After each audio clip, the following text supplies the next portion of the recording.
Hi, my name is May Le Peng, and my essay is called The Rainbow. All right. On December 24th, 2012, I faced unexpected. This one particular Christmas Eve took a little bit more of encouragement for RJ to get out of bed than usual. RJ is a 10-year-old boy who had a complicated history of tetralogy of Fallot, along with a complex history of other chronic illnesses.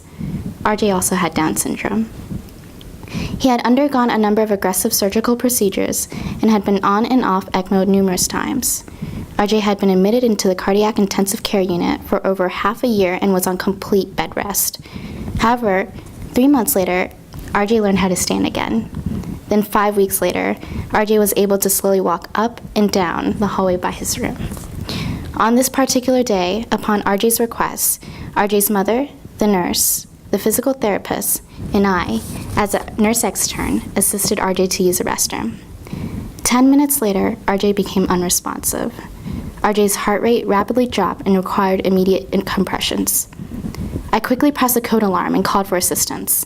All medical staff, charge nurses, fellows, and attendings inundated the room. Person after person conducted compressions on the patient for a total of 8 minutes.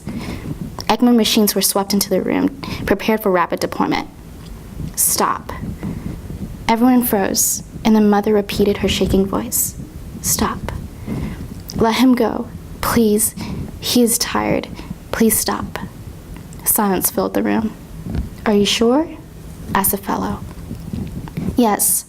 No more compressions. No more resuscitation.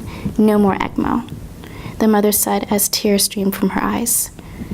The attending gently took the mother aside and spoke to her to ensure that this was her final decision.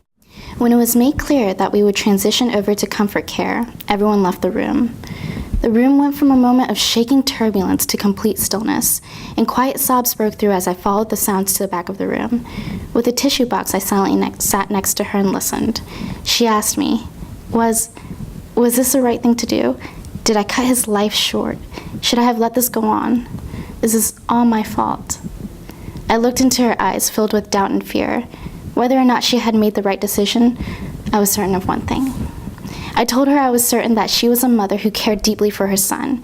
I was certain that through the challenges she faced, she never gave up on strength and compassion, and had a remarkable motivation that advocated for her son for all that RJ's precious life was worth.